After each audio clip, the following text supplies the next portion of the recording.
ഇന്ന് തന്നെ ഡൗൺലോഡ് ചെയ്യൂ. കാണൂ നിങ്ങളുടെ ഫേവറേറ്റ് ഷോസ്.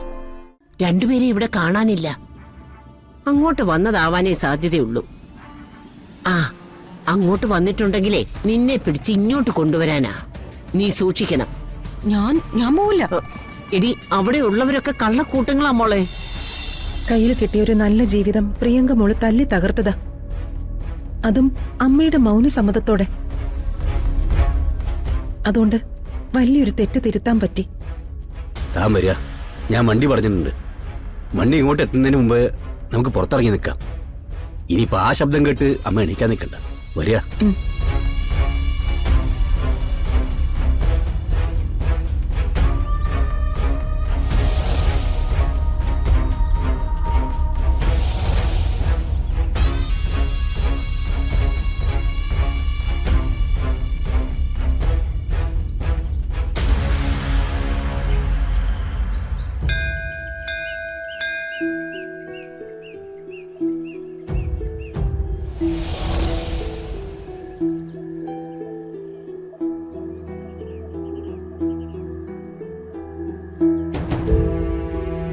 ഭഗവാന്റെ മുന്നിൽ മനസ്സറിഞ്ഞ് തൊഴുതപ്പോ വല്ലാത്തൊരു സമാധാനം. താൻ നല്ല ടെൻഷനിലാണ് തോന്നി. അതുകൊണ്ട് അമ്പലം കണ്ടപ്പോ നിർത്തിയത്. വരുൺ, ഒരു യാത്രയ്ക്ക് പോയിട്ട് എന്തൊക്കെയാ അവിടെ സംഭവിച്ചേ? ആരാ നമുക്ക് ഇത്ര ശത്രുക്കള്? എനിക്കൊരു പിടിയും കിട്ടുന്നില്ല. കണിമംഗലത്തുണ്ടായിരുന്നപ്പോ ചെറിയച്ഛന്റെയും ചെറിയമ്മയുടെ ഒക്കെ ശത്രുത അതെനിക്ക് മനസ്സിലാവും. നമ്മളോടെ ഏറ്റധികം വിരോധമുണ്ട്. പക്ഷേ അവരൊന്നും ഇതിന്റെ പുറകിലുണ്ടാവില്ല.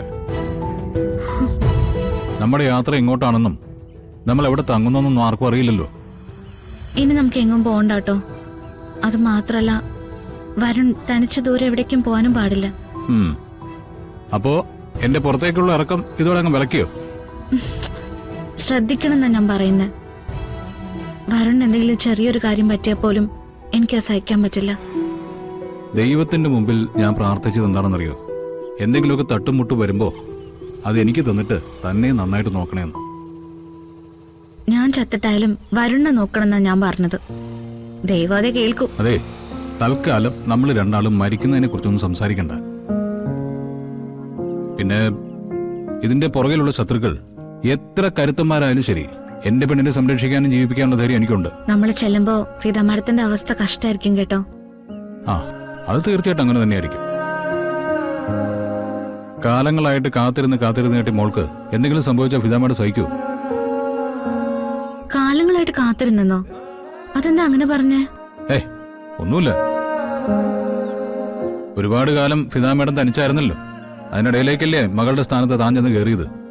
അതുകൊണ്ട് പറഞ്ഞതാ. പാവം, വല്ലാതെ വിഷമിച്ചിട്ടുണ്ടാവും. കുറച്ച് വിഷമിച്ചോട്ടെ, അതൊരമ്മയുടെ അവകാശമല്ലേ. എന്താ ഈ പറയുന്നേ? അമ്മമാര് വിഷമിക്കാൻ മാത്രമുള്ളവരാണെന്നാ? എടോ, ഞാൻ ഒരു ദിവസം പുറത്തു പോയിട്ട് വരാൻ കുറച്ചു നേരം വൈകുന്നുവെങ്കിൽ അച്ഛൻ ഞാൻ എവിടെയെങ്കിലും പോയിട്ടുണ്ടാവുന്ന സിമ്പിളായിട്ട് പറയും. ആ, മുത്തശ്ശിയാണെങ്കിൽ എത്ര വൈകിയാലും ഞാൻ വരുമെന്നുള്ള ഉറപ്പിൽ കാത്തിരിക്കും. പക്ഷെ അമ്മയുണ്ടല്ലോ, ഒരുപാട് തവണ വാതിക്കലേക്ക് വന്ന് നോക്കും. ആ, പിന്നെ കുറെ നേരം വാതിൽ ചാരി നിന്ന് ഗേറ്റിലേക്ക് നോക്കിക്കൊണ്ടിരിക്കും. മിക്കവാറും ഞാൻ വരുമ്പം അതേ നിപ്പുണ്ടാവും.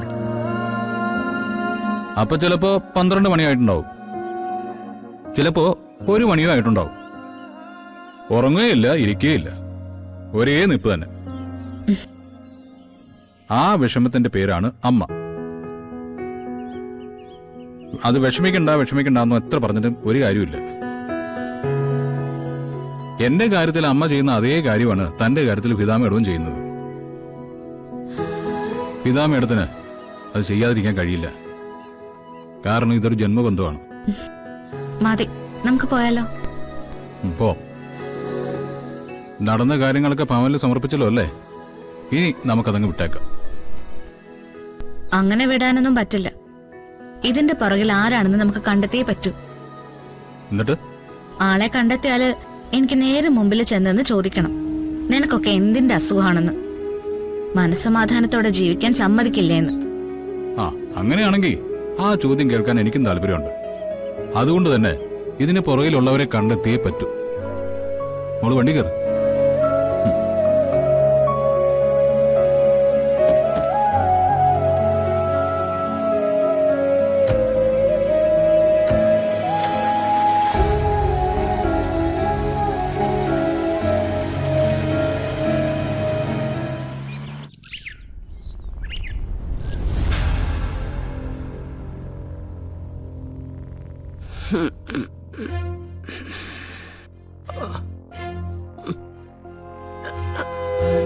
അമ്മേ ഈശ്വരന്മാരെ. ഓ.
രണ്ടുപേരും എന്നോട് പറയാതെ എവിടേക്കോ പോയതാ.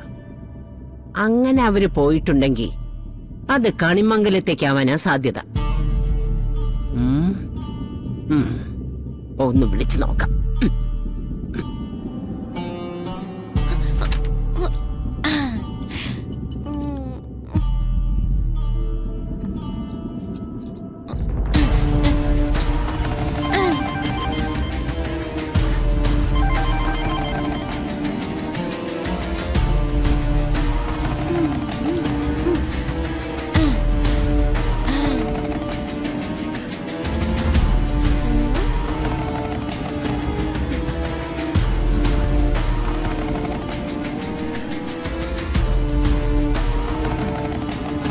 എന്താ മുത്തശ്ശി? മോളെ, നിന്റെ അച്ഛനും അമ്മയും അവിടെ വന്നിട്ടുണ്ടോ? ഇല്ല മുത്തശ്ശി. എന്താ? രണ്ടുപേരെ ഇവിടെ കാണാനില്ല. അങ്ങോട്ട് വന്നതാവാനേ സാധ്യതയുള്ളൂ. ആ, അങ്ങോട്ട് വന്നിട്ടുണ്ടെങ്കിലേ നിന്നെ പിടിച്ച് ഇങ്ങോട്ട് കൊണ്ടുവരാനാ. നീ സൂക്ഷിക്കണം. ഞാൻ പോവില്ല. എടി, അവിടെ ഉള്ളവരൊക്കെ കള്ളക്കൂട്ടങ്ങളാ മോളെ. എങ്ങനെയെങ്കിലും നിന്നെ പറഞ്ഞയക്കാൻ അവര് നോക്കും. നീ സമ്മതിക്കല്ലേ മോളെ?